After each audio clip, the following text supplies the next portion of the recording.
Mom, it's me again. Where is everyone? Hey, Mom. I'm doing a video. Can I call you later?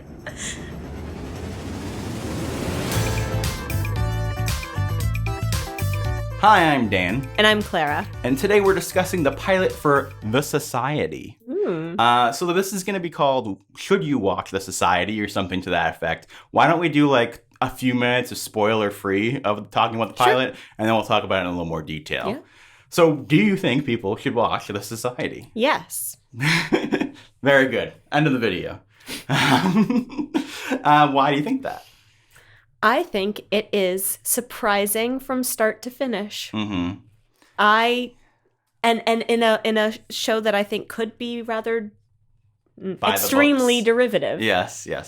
It certainly is playing with Lord of the Flies and, dystopian teen stuff in general. Before we get into more detail, I do want to talk about, what is this basic premise? We talked about Lord of the Flies, and it is a similar idea where it's all of these kids end up in their town, but there's no adults anymore. So it's just teenagers.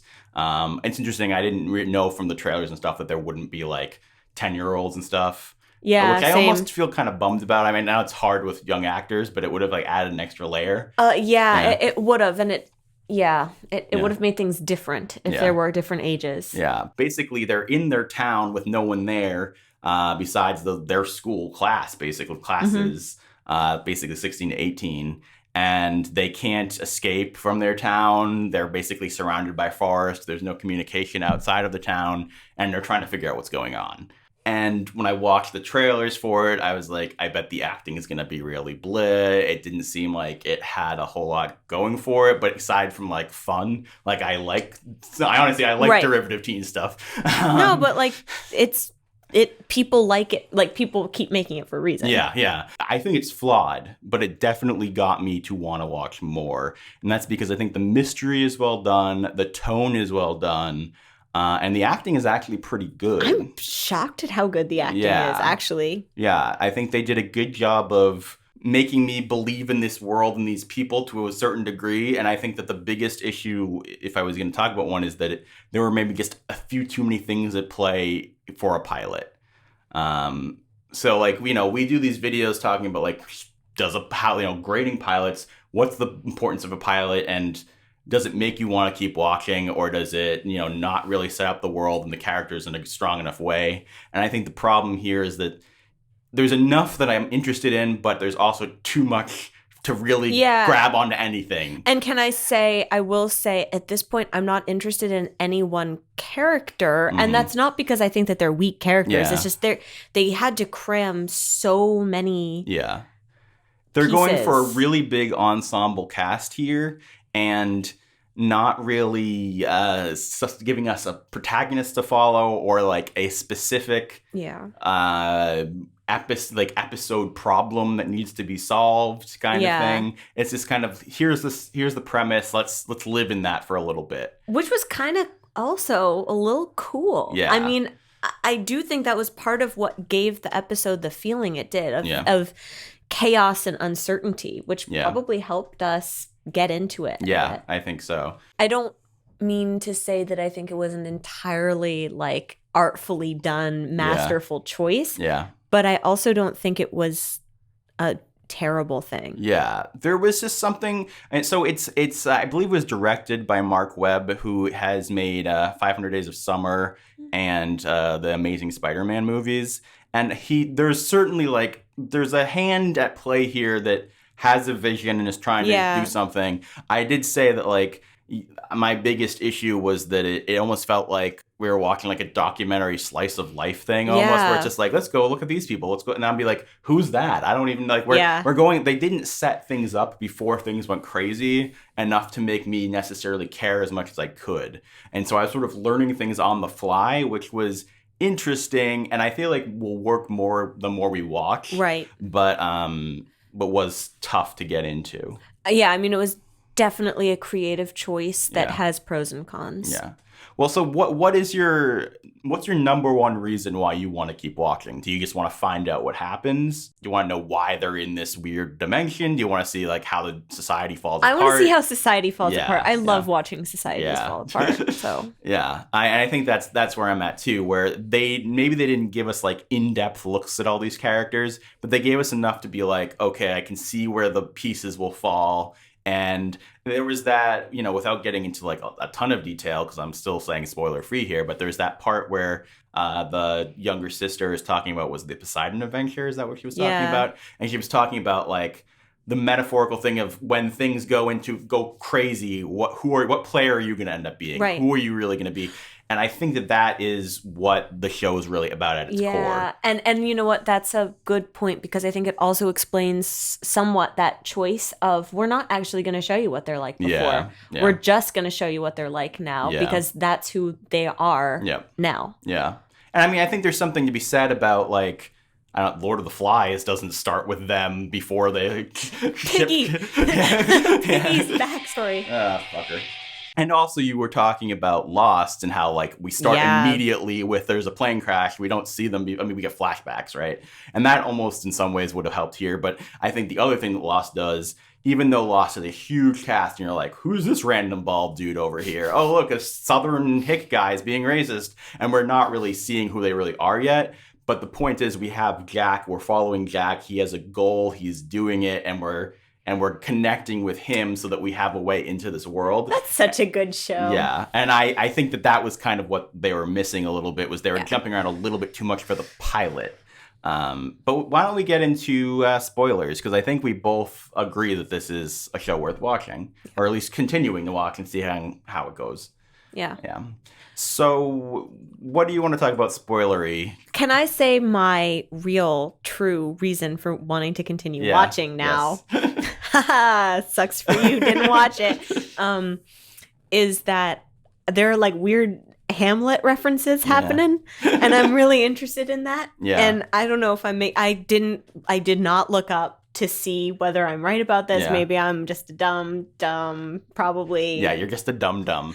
But looking for Shakespeare references. Okay, so they live in West Ham, which first of all is a bizarre name unless you're going for something. Very weird.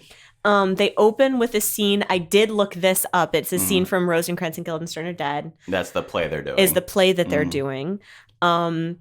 Harry's mother, he freaks out because his mother is having sex with someone only 6 months after his father died. Yeah. So they're all and she's in charge of the town, and they're all these like sort of weird like Shakespearean undercurrents. And they even talk about who's the king and stuff later on. And you talked about the coin flip thing was from that's from Rosencrantz and Guildenstern. So it's very interesting. I'm sure there's more that we're not even picking up on. We're not exactly Shakespearean scholars. No. But, I would be willing to bet like maybe the Tempest is in there or something. Why not? Yeah. It's a good one. Yeah. Maybe we'll get some Romeo and Juliet dual suicides. So let's talk a little bit about the characters. So if we were going to have a main character, you'd assume it was Allie, maybe? Am I just saying that because I know that she's like on the front of the posters and things? No, it's also because she did have that speech of like, I know I'm not the hero because that's my sister. Yeah. Which earmarks her sister for death. Yeah. Who also is sick, so. Yeah. But as I was saying to you, just because of the interaction she had with her sister with the heart medication that I thought was really weird and kind of creepy, that her sister was actually dying and she was like, I guess I'll get you your heart medicine. Yeah, that was a weird scene. It was weird. I don't know what tone they were going for, but I want her to be a villain. Yeah, the thing that's tough about that scene is I don't know, and again, with a lot with this where you're like sort of picking at pieces and you don't really know these characters yet, was that scene creepy because they're hinting at foreshadowing something with that she has deeper, darker issues? Or is it supposed to be like she's traumatized and like high strung right now because things are crazy and she feels like she needs her sister? I guess. It could totally be any of these things. And I don't think she's going to be a bad character. Yeah. I just wish she would because I think that would be interesting. And the show has been sort of surprising. So yeah, we'll see. I think that, again, I think the main thing that... Because here's the thing. If you look at the characters as they stand right now, very, very limited as far as to like if I was going to give you character descriptions of these people, what they were, right? Because we tried to do that, didn't we? We took some notes. Yeah, I mean, I feel like probably Harry is the most developed character so far. He's going to be the anti-hero in yeah. some weird way. He'll have a redemption story, the I bad assume. boy who's actually not that bad because we have the worst bad boy who points the gun. Some bad boys in some TV shows. Nicholas Scratch. Yeah, I mean, we have a somewhat of a backstory for him. We have his like rich stuff. We have that he is like he wanted to be the class president, but he never was quite there. He has his goons and stuff, but he seems like he actually cares about his girlfriend. So there's but like, not really enough. But he's not a good boyfriend. Well, I mean, he's a bad boyfriend. Bad boy. He touches random boobs whenever he wants because they don't own him. Yeah, those boobs don't own him. They don't own him at all. So I feel like he has the most development. And Cassandra, I feel like, was one of the weaker parts of the show to me. We both joked about how old she looks compared to everybody else. I mean, she's our age. So Yeah. I was like, she's so old. Decrepit. Yeah, no, No, not really. We were just like, oh, she doesn't look like a high schooler. Yeah, she just looks significantly not a high schooler, whereas a lot of the other ones, I feel like they did a good job of making them believably high schoolers. I guess my problem was like she goes on screen, I'm like, oh, finally there's a grown up. Yeah. Which is not, I think, what they want. They need everyone. I mean, but they do and they don't. Like, they want us to be like she's a maternal presence or she's like a calming presence, but she just felt a little bit. I do like that they have the stuff about her getting sick because that did at least give her some dimension. That's true. So maybe I'm being a little too harsh on her, but I do feel like there was so much of people talking about her and being like, oh, because like they said her name more than any other character. She's the only person whose name we got for the first like 40 minutes. Yeah, and they're just like, oh, Cassandra this, oh, Cassandra that, oh, she's a goody goody, oh, we like Cassandra, oh, we don't, she's not always right about Cassandra. A larger than life figure. Yeah, it was a bit much. But aside from that, I do think her dynamic was interesting with Allie. Yeah. And then we should talk more about the fact that we had a huge struggle in this episode that we didn't know who was who.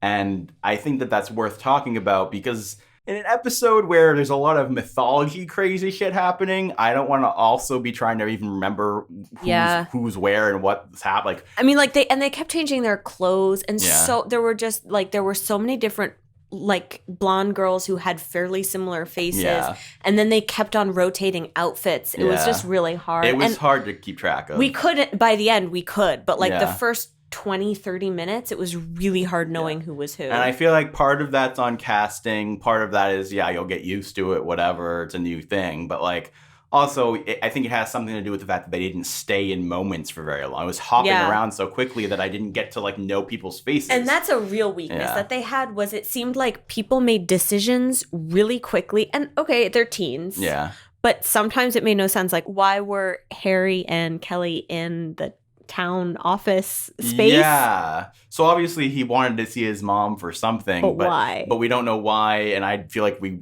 never will. And so that was just a kind of an odd thing. I mean, I do think that something interesting could be happening here where they slowly learn more about their parents with them not there. Like, I like that idea of that. Me too. Growing. But yeah, I mean, the opening of the episode is pretty weird because they're talking about this smell thing, which I'm like, okay, in retrospect, I'm like, okay, this is part of the I mean, we always knew it was part of the mystery, but starting with that particular thing is like a little too corny for the tone that they were going for. Because they're not going for tongue-in-cheek at all here. They're going very serious. Yeah, and I mean, like, I was definitely I didn't have an overwhelming tone problem. Yeah. But smell is a very tough thing to pull off. Yeah. And they didn't describe it. Yeah. Which is interesting. Yeah. I mean, and then they were suddenly, all the teenagers were going far away, and I'm like, why are they going? Where are the other kids going? Right. If it's an evacuation, why are they only evacuating arguably the worst age group? Yeah, and I'm just like, and nobody's talking about. And also, I was like, so is that because the smell's worse at school? But no one's saying that. Yeah. Also, why are they hanging at the church rather than the school? Why are they partying in a church, not the school? Why would literally the first night we're gonna go wreck a church? I mean, and I get that it's because they're bad or something, but But like, if It's your weird. parents came back the next day, that probably wouldn't have been the best choice to do. They're being bad. Bad. Yeah, I don't know. There were just it was just a little bit odd tonally to me at the beginning because I don't think, I guess the one thing I'll say is that so far, I don't think the show is nearly as like fun as I was expecting. It's fun in a like a separated way. Like I enjoy watching it, I'm having fun, but like the tone of it isn't as, it's not fun, really. Yeah, it is really dour, but in a likable way. It's not like super dour. It does have a, okay, I wouldn't say quality-wise it's up there with Lost, but tonally it reminds me of that, but just down. Yeah. But it's a similar sort of like, ooh, or maybe like Stranger Things too, of a sort of, I'm not going to say this is fun. Well, I would say Stranger Things is a lot more fun than this, though. Yeah, like, you're right. There's actual humor. That's and true. like people literally having fun. That's, I mean, they I guess had people fun were, at that church. They were, yeah, but even that was like, no, you're right. Even hedonist and versus- also like a girl was like being like harassed. Yeah, like no one actually ended up having a good time that night if you think about it. I did think it was also a weird thing. Like they push.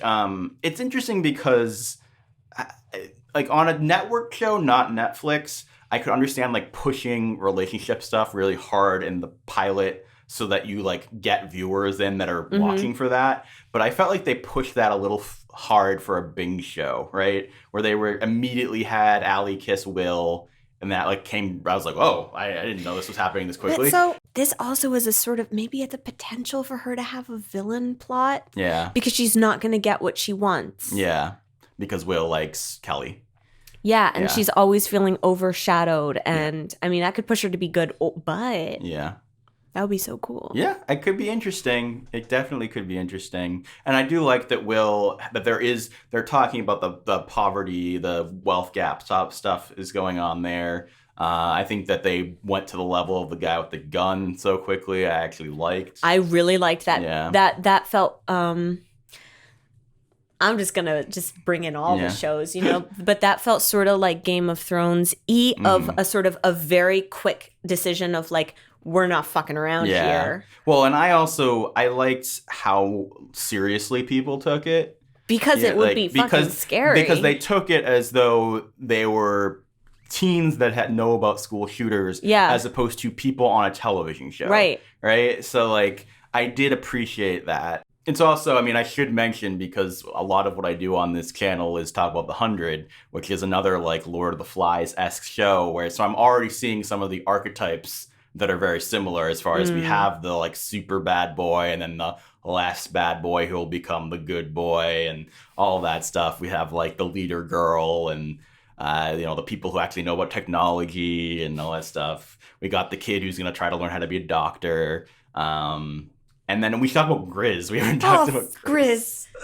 Our Locke character, I'd say.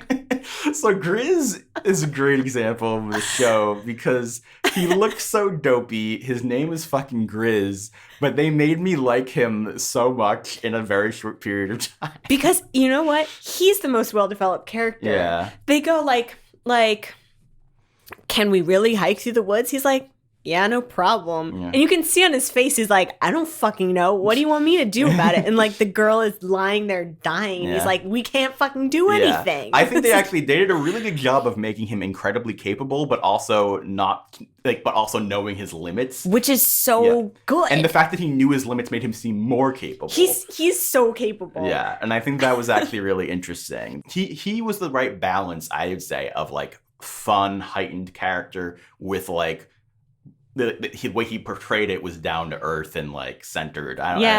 He's a good for a character who's going to be the one who's like, I'm pretty sure actually I have the answers. Yeah. The fact that he's doing that in a way that I'm like, I think you do. You're right. I bet you do. It's kind of nice. Yeah. The one other thing I want to mention, I don't know if you have anything else after this, but one thing I did like is, unlike Lost, you have them all thinking, okay, what's going on here? Let's talk about the options. Yeah, let's pull a scream and say, who do we think is the killer? Yeah. And I think that's interesting because they kind of, in theory, by mentioning them right off the bat, they get rid of like the obvious options, I would say, right? They mentioned the idea of like being in a replica and it being like an experiment on them. They talk about God a lot. I think they mentioned one other option too, but I can't remember. But the thing that I struggle with a show like this is I'm like, yeah, you're intrigued by the mystery, but is any answer gonna be interesting? I mean, it's the fundamental lost problem. Yeah, exactly. There's really you do something like this, and the mystery is interesting. The answer is not. Yeah, I mean, there's literally I can't think of an option. I guess we could also talk about purgatory. I mean, that's what I've been thinking. Yeah, I mean, but so I'm just like, you shouldn't. That's the one thing what I'm worried about, and why I guess we both agree that we're more interested in seeing how the society forms and breaks and all that stuff is because, as intriguing as the mystery is, there's no great answer, and so what you really need to make me keep caring is character development. And so the fact that they pushed with the mystery so much does worry me a little bit. Yeah. Agreed. Yeah. Spoiler alert for The Good Place, really quick. Yeah, which season? All of it. They're the show that can actually do this without it, and they're so character driven. Yeah. I don't know of any other show that can do one of these, like, we're putting you in this crazy environment. Yeah. Oh, it's so crazy. Yeah. And then have the story be able to continue after the craziness is revealed. Yeah. I agree. Like, well, that's the thing. You can't. The reason The Good Place was able to do that is because they didn't stick to their original mystery for too long. Right. So if by the end of season 1 we get like an answer, then maybe they can keep making it work. But if you're gonna try to drag out, over 6 seasons, then that becomes more of a problem, I think. All right. Anything else any other character you want to throw out? Any other? Should we talk about Sam? Yeah, I believe that's the deaf character. Yeah. And also he's the one who has the really shitty brother, which I think is an interesting dynamic there. I'm excited to see where they take him. Obviously, in a big ensemble thing like this, they always try to have as much diversity so that you have different things to pull on. And I think that one thing I would say is I'm surprised we haven't seen anybody be gay yet on this show. But yeah, definitely. So the question is, the reason I'm bringing that up is I'm like, it's interesting to portray this disability, and it could be really cool, but I haven't seen enough yet to be like, this is good representation, as opposed to just like, look at we're doing something different, like. I like the fact that it would seem that almost everyone at this school knows ASL. Or at least a significant amount of them. Yeah. Yeah. I think I find that, like, that's an interesting choice, honestly. Like, I think that's kind of cool. Yeah. I hope that he has a defining characteristic that is not just about being deaf. That would be really good. That would make me be like, okay, they're like really doing this. Yeah. Because right now, I think the most interesting things about him are his brother and the fact that he's like, who cares why this is happening? There's no reason. The fact that he suddenly became deaf and no one could tell him why, I do think is kind of interesting. But yeah, overall, I'm definitely excited to watch more. I'm going to try to binge through, and maybe I'll end up doing a spoiler cast or something at some point soonish. But thank you guys so much for watching. What did you think of the pilot? And should we keep watching? I hope you're doing okay. Me too. I also hope that. Good.